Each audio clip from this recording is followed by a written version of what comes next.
Well, hello everyone, and welcome back to Costume Co. And today we're doing another costume designer interview. It's actually my first one of 2026. Oh, So that's rather exciting. exciting, What an right? honor. Yeah. And with me I have Colin is my she's my guest today, Colin Wilkes. I didn't even ask how to say your name. Is it Yeah, Colin you Wilkes? got it. Okay. Perfect. And she is the costume designer of the show, the movie People We Meet on Vacation. And as you can see, the title's right up there. And I Yeah. recently watched it on Netflix. It's wonderful. It is based on a novel, and so we're going to have a little chat today, and learn a bit more about the costumes in the movie. So, without further ado, Colin, I want to say hello and welcome. Hi. Yeah, Heidi. Thank you for having me. And whereabouts are you, by the way? I forgot to ask you before we I'm started. LA. Oh, you're in Yeah. LA. Okay, so Yeah. this is So why you have the I'm, beautiful, sunny, warm weather that's today. right. Okay. I'm like we're the only place right now in the US that seems to be this way. So, Yeah, and I'm in the deep freeze of Canada, so I'm in the right. Great White North. So, Yeah. but anyway, because this is my first time meeting you, I wanted to just learn a bit about you. So I was going to ask how, a bit about yourself and how you started in costume design. I grew up in East Texas on a ranch, so pretty secluded, but both of my parents were really creative. My dad played music and my mom is a photographer. And so that kind of really cultivated a very creative environment to grow up in, growing up on in the middle of nowhere and just kind of having two parents that were really fostering that. I went to performing arts high school for costume design, so I started studying costume, art history, theater really young, and then ended up going to Cal Arts for costume design and really kind of tried everything on in terms of like performative wise, dressing the body, what that actually meant. And so I feel like I kind of developed a bigger sense of what I wanted to do, and then it just made sense to go into film. I have to say, you're one of the rare persons that I've interviewed who in high school did like kind of decided that they love costumes. Yeah. Most of the people that I've interviewed, they sort of came upon it later. So that's really fascinating. What drew you to costume design versus like going into performing or, doing set design or that type of thing? Yeah, I felt so grateful to have that path. I think because I had mentorship that really guided me in that direction. They saw that I had a lot of skills for illustration, and I really loved understanding fabric, especially in historical context, and just period dress and understanding all of the parts from like the innards to the outside part. And I think that I don't it just drew me. It was so strange, and yeah, I feel very grateful because I know that that's not a I don't see that typically. Absolutely. Now, this movie, like many, is based on a book, and so it's written by Emily Henry. So, Yeah. I was curious to know before you came on this project, were you familiar with the book? And if you weren't, did you like read it before you came onto the project? Yes, I was familiar with her work and also familiar with the book. I mean, I had seen it at the airport when I was traveling, and I had um, just gotten back from Spain and I'd seen it along the way, which is funny. And because I immediately went back to Spain to design the movie of the book. But Mhm. That's yeah, kind of meta. I know it was really weird. I just have to say. But I had friends that had read it, and then of course I was like, "Oh, I hadn't read it at that point." So it was a very exciting thing to, in 7 days, get a call, be on a plane, and be like, "Oh my gosh, I should Mhm. read this."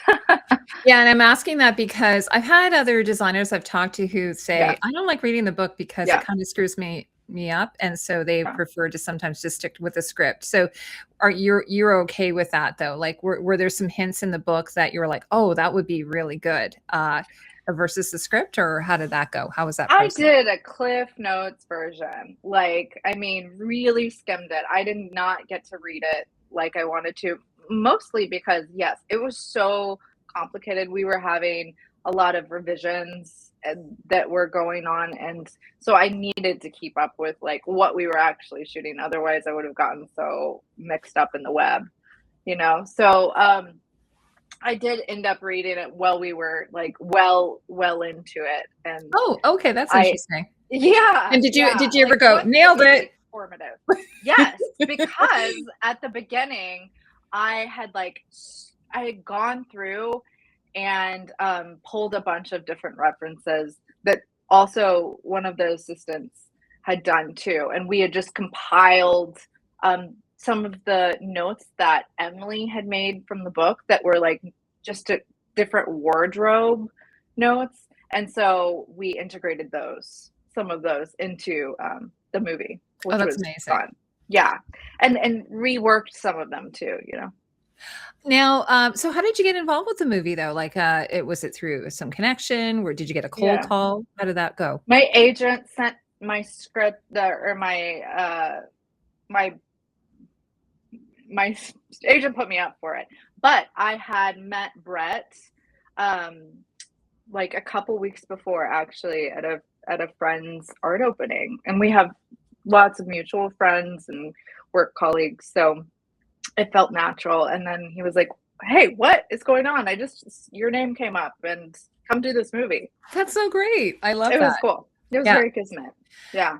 So now I was mentioning earlier, I checked out your Instagram, which by the way, I will put a link to Colin's Instagram below if anyone wants to go over and check it out. And so you have, by the way, you had so many beautiful like mood boards and like illustrations. And I love it when designers like share, they don't Yeah. hold it to they don't keep it back. They like share with us, share to the world. Here is what Yeah. I did.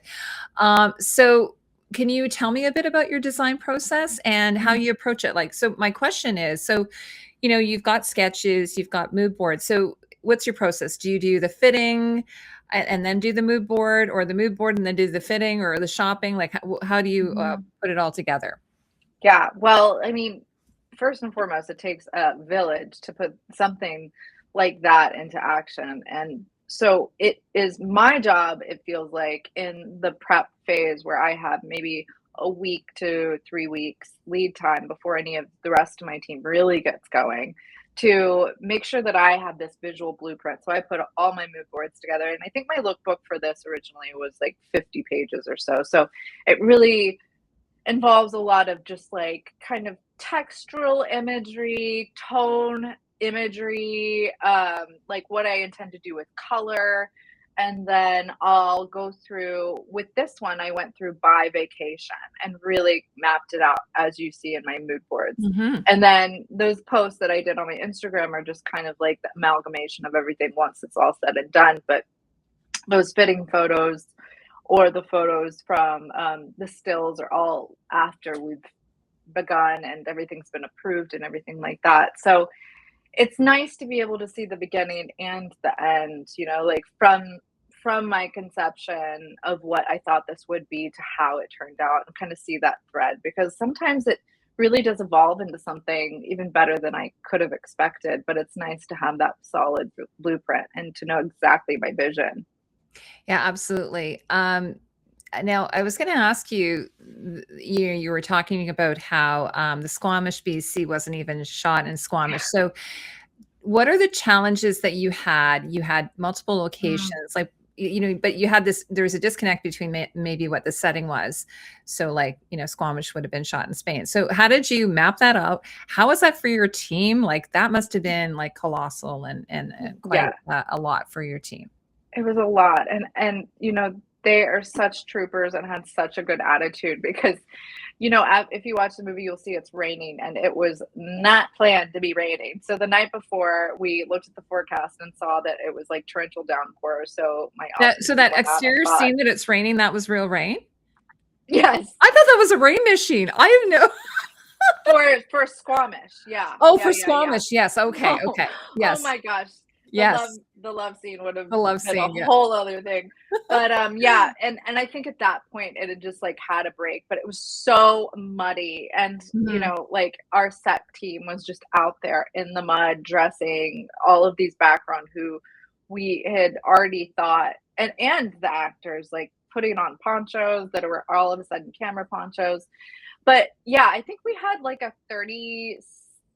it was maybe a 30-day shoot. I'm not sure. I know it was a month in Barcelona and around Barcelona. So there was a Mhm. lot of movement, and it just takes a village because, we're transporting background costumes and transporting all of this stuff. So it is really important to make sure that visually everything is, because you shoot out of sequence, everything is contained visually in those vacations so Mhm. that there's no surprises. Everything that just goes straight onto camera from the truck.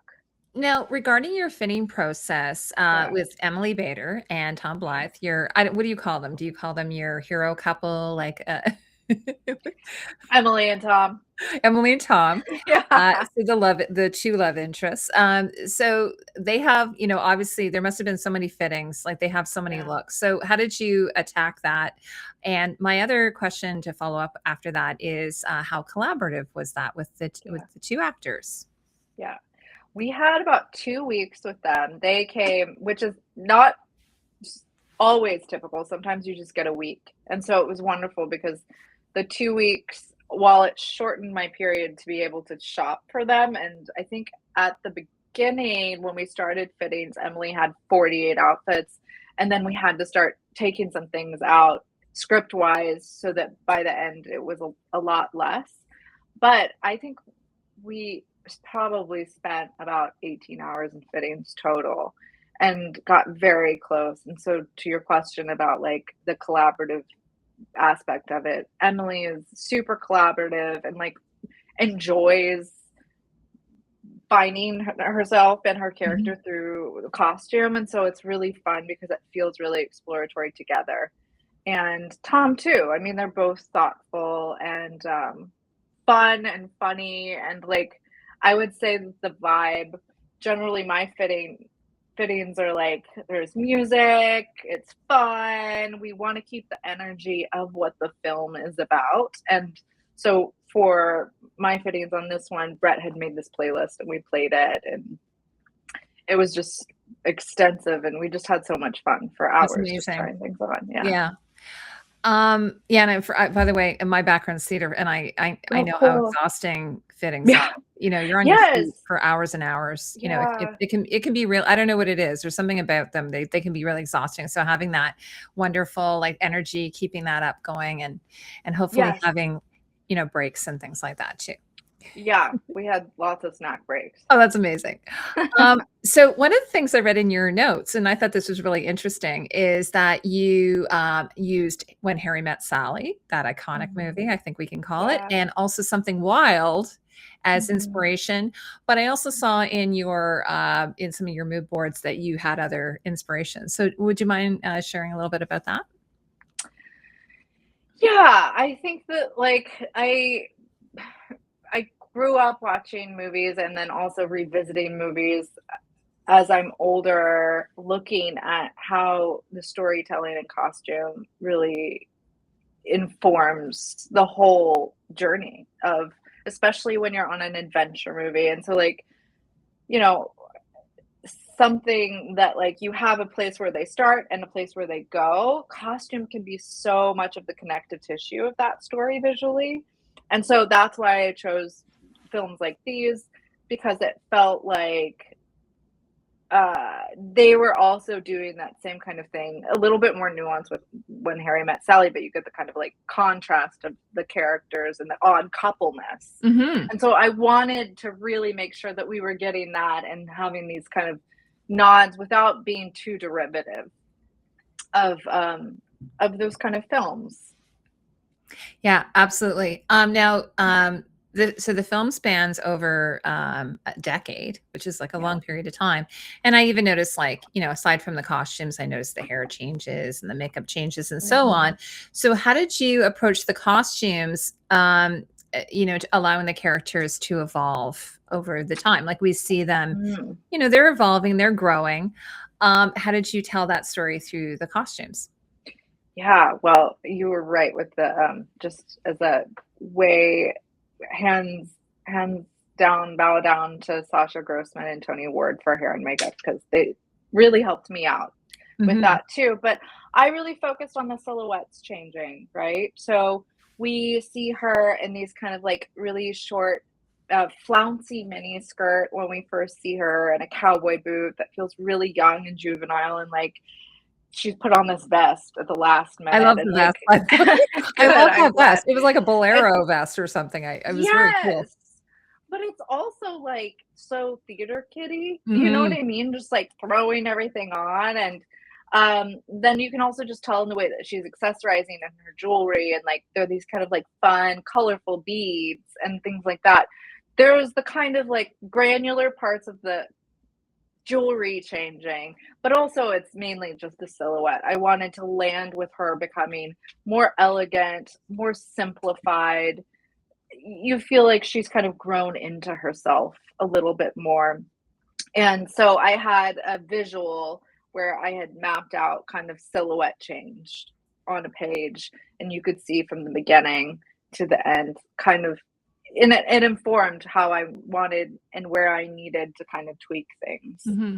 I wasn't, because I haven't read the book. Does it take Yeah. place from like the 2015s to the 2025s or like, or your, that era? Yeah, in Okay. that era. Okay. I mean, Yes. it came out a little earlier, but A little yeah. bit earlier. Sure.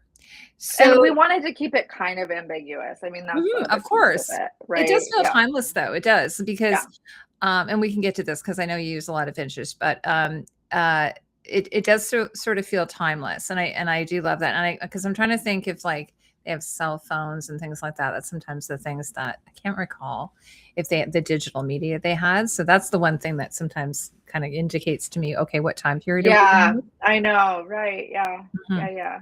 So, now each of the locations, like you've got a very distinct look for each of the locations. I mean, I guess the idea is that while they're there, they might have picked up some things as well.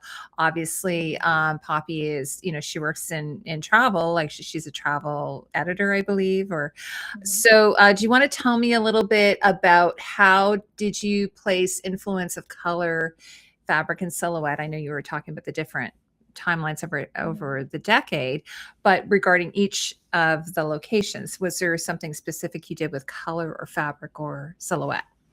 Sorry, that's kind of Yeah. a big question. No, no, it makes sense. So with something like Tuscany, I use the butter yellows, the creams, the linens, the silks, and you see it's mostly all of that for her. Mhm. And it's like the kind of large jewelry and then the headscarf. It's just evoking this kind of like 1960s femme fatale, you know, beautiful Italian woman in Tuscany in a Italian film.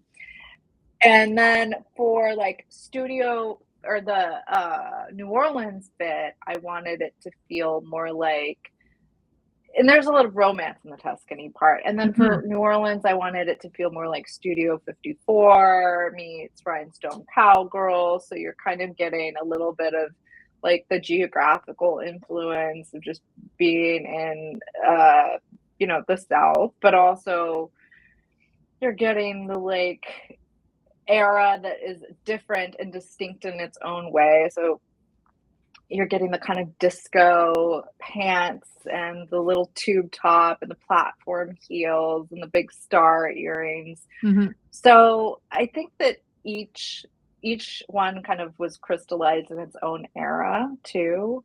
Um, well, I'm trying to think of the other ones. What other vacations were there?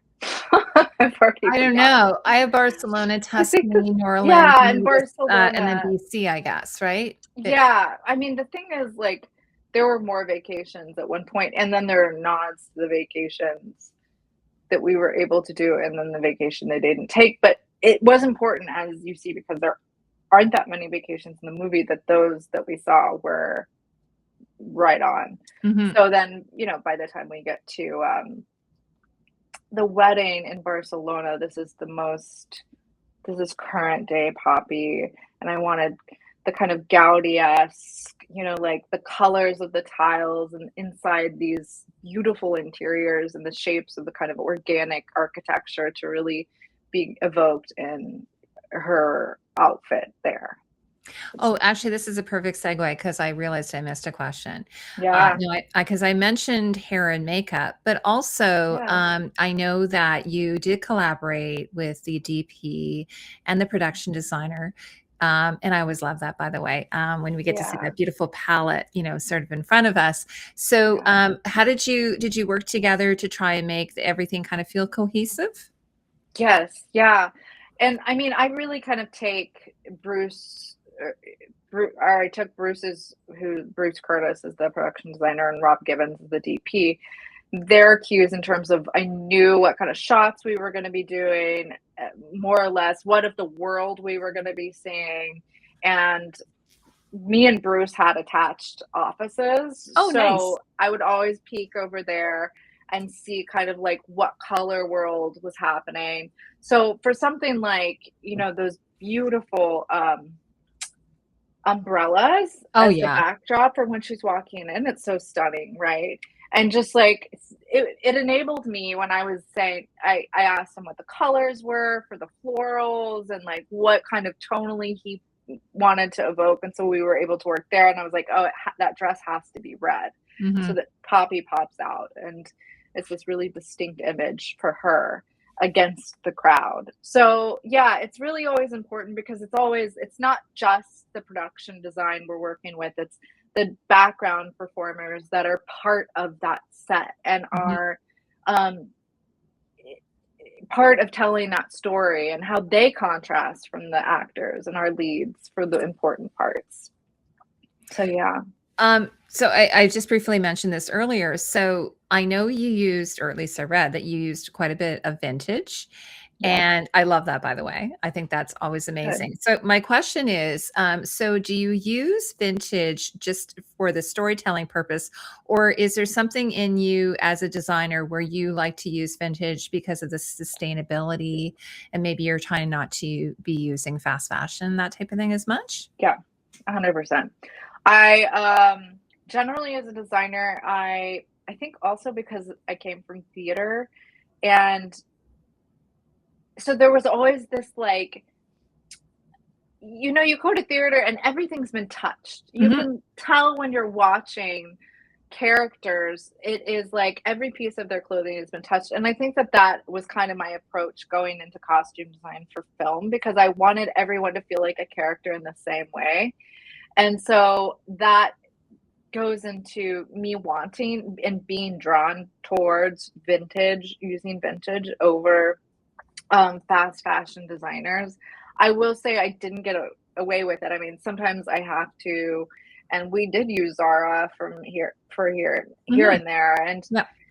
but for the most part, I want to also because in something like this too, Emily Henry had written Poppy as a kind of vintage gal. So I was like, oh, this is awesome. We can stay true to this. Mhm. And I know that it's also encouraging other people to shop small, to shop local, and to reinvent themselves through clothing. I think that it's a perfect she does this and this is a form of self-expression. And so it was really wonderful to be able to use that.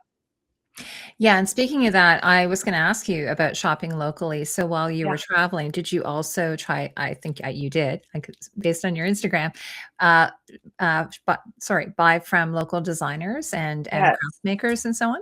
Yes, and Barcelona, we just got so lucky with so many incredible I mean, it's just, like, such a incredible pool of talent there and artists and fashion designers and jewelry makers that are really doing cool things, and so we were able to, like, custom make her skirts from the first meet outfit, and a lot of her jewelry is custom, and beautiful pieces that, like, you can't find anywhere else.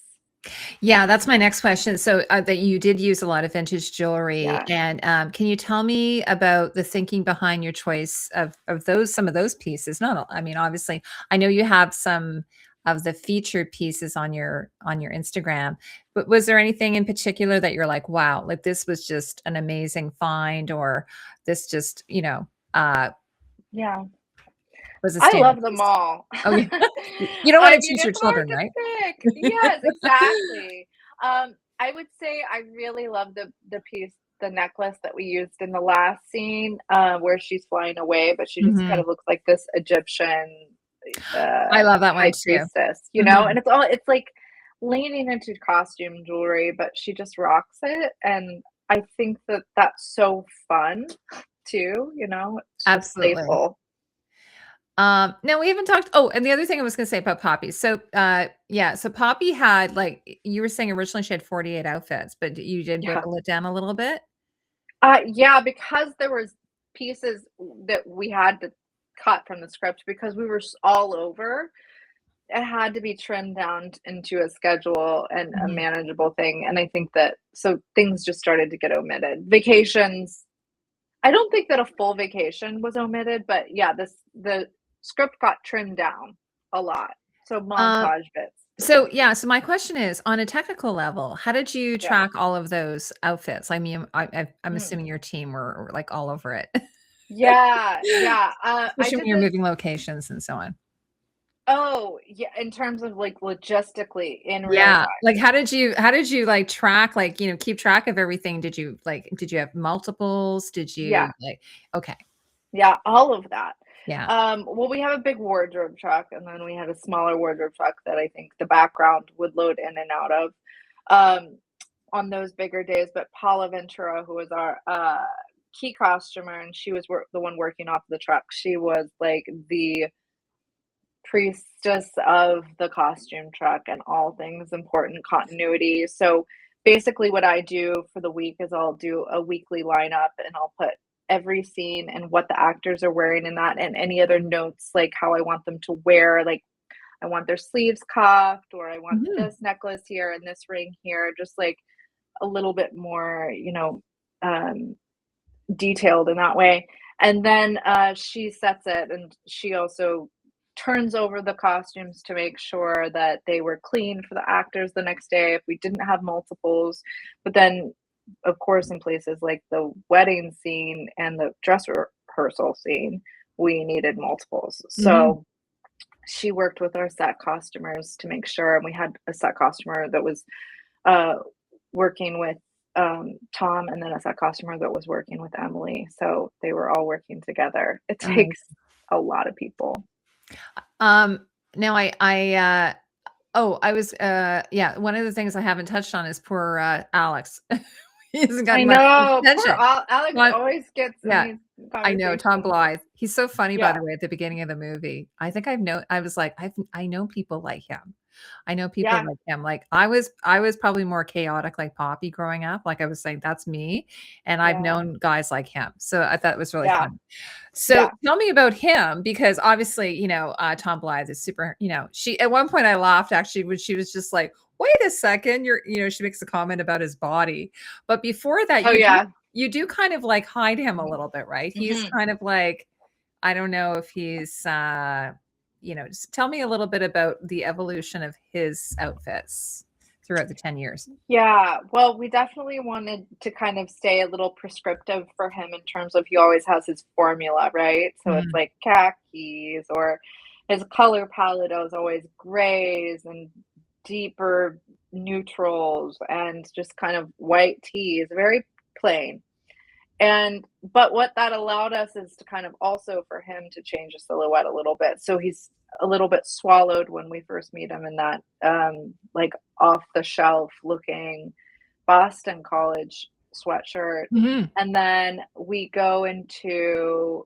is- we go down the line to something like Tuscany, where we see his girlfriend Sarah has given him maybe a couple of really nice linen shirts, and we see her influence, and then they announce the engagement. So there, that really made sense to have like a turn Mhm. where we see him differently. We see him in a new light. We see her in a new light. You see him a little bit more unbuttoned. It's a little bit more sexy. And then we go to Barcelona, and it's like full on at that point, and he's just got this swagger naturally Oh, that yeah, it was absolutely. more work to conceal him and make him look like younger and Mhm. kind of like his frame to be a little bit more scrawny than it was. I mean, he can walk into like his jogging outfit. It's like I don't know how he can look so good in something like that, but he did. And there were lots of girls while we were shooting that sequence running for a half day, just him running, that were like losing their minds. Oh my In gosh. those little shorts. I know. They're like every time. Just on the street. Oh my gosh. Yeah. By the way, his American accent was impeccable. Yeah. Like I would Yes. not, if I had not known that he was British, I would not have known. Like it I was, know, and everyone says that. He's yeah, very good. Very absolutely. good. Now I Yeah. have a few pictures, stills from the movie. Is it okay if I share them and Yeah. then you can talk a little bit about them? Sure. Okay. And I won't be able to remember which country we're in when we're looking at this. Yeah. This is, I think, the This beginning is of the the movie. beginning. You're Yeah. right. And everyone keeps Her talking memory. about this, but I've forgotten. I'm not sure if this is real or if this is just in her brain. This is real. Yeah. Okay, Yeah. Oh, just admiring it. Yes, I don't Would you blame like me you. to talk about it? Beautiful umbrella. I mean, look at how all of this works. This is just like a perfect example of like the harmony of production design and props and costume when the color can really serve us in terms of coordination. I love this swimsuit. It's by a brand called Follow. It's beautiful. I love the burnt orange. Yes. And it's kind of fun. She's reading a beach read when this story is a little bit of a beach read, right? It's 100%. Yeah. Okay. Did you have anything else to say about that before I go on to the next one? No. And I'm I mean, I will say. Oh, go ahead. Sorry. This was a day that was very windy and it was on a nude beach. Oh, so really? In the background, yeah, I'm almost positive this is the same day because it was the same day as the green swimsuit. So yeah, nude beach, lots of men just standing there with their hands on their hips. I wasn't there, thankfully. I was in a fitting, but my assistant designer and our set team told us. By the way, I love it. the burnt orange against this sort of aquamarine or like teal blue. But also this is like, the color, like when you go to the editing room, like what they do with the color of it. Okay. Yeah. So they really dialed to punch it up. Oh, it was something like this. I mean, Costa Brava is where we were and is incredible. Yeah, absolutely gorgeous. Now this is one of her, like, sort of, I think a lot of the viewers love this look on her. Did you want to tell me a little bit of this? She's so funny in this scene, by the way. Did you want to tell me about this outfit? It's really cute. Yeah, I wanted something that was just really approachable and simple and classic and didn't really wrinkle too much. So I think this is like it's a wool linen cotton pant. And this is an example of where you can pair something that's a really simple staple with like vintage and make it appear totally different. So that's vintage Escada belts and some Specs that were really kind of fun and look retro. And it's just a simple, elegant look, which I think kind of cues us off to where we are in the story and what version of Poppy we're getting. And I know this is probably the props, but her earphones look really so cute. good. The whole look. The props master did an incredible job. Yeah. I love her, by the way. I love her sunglasses through the whole movie. She was oh my God. Sunglasses. She had maybe like 70 or 80 pairs of sunglasses. And we had such a hard time choosing. I need to post pictures of those too, because you should. Like there were so many options all the time. Yeah. Yeah. And I'm sure you must be getting viewers who are asking you where you got things and, source. Yes. It's probably on Shop My TV. Things? It is. Yeah. There's a couple of accounts that have been doing a really good job at IDing things. But again, a lot of this is not IDable. Yeah, absolutely. Especially if they're one of a kind or you pick them up along the way or what have you. Right. By the way, I forgot to ask you, were there any particular, I think I read Moschino, you had something. Were there any particular, like, really awesome finds you got, like a particular brand that you got? You're like, oh my God, this is amazing. Yes. And I don't know that any of those made it in, because there were some things that were cut that we did shoot, but there is on Swapna actually. She's wearing a couture 1984 YSL smoking jumpsuit, and it is so killer on her and looks so good. She's only sitting down, but it's, That's the you worst. know, you get those kind of Yeah. things. It's like, oh, it's the Yeah. shoes. I could have told you it's the shoes, and then you never see the shoes. But Yeah. that's kind of our secret joy when Exactly. in the And costume department. Exactly. This outfit really stood out to me. I love this. Actually, I think at one point she's wearing a blue wig with it as well. Yes. Okay. Yes. So do you want to tell me? And I love how I love how it's styled too. Like, I mean, I would never think to do that because I'm just, you know, I'm an old lady. But I love how she sort of has it slouched off her shoulders and everything. Yeah. And that's like one of those things I was like, Emily, do you think you can wear it kind of like you're just this 80s, you know, big hair, fun girl? And it just has so much movement, as you see. It's kind of has a life of its own, along with her beaded purse, which is a nod to the book because she has vintage beaded purses in the book. And yeah, I just wanted this to feel kind of like iconic and timeless in its own weird and wacky way. And of course, it makes zero sense that she's wearing the platforms being in New Orleans, but it serves that later. Oh yeah, yeah. It's the storytelling.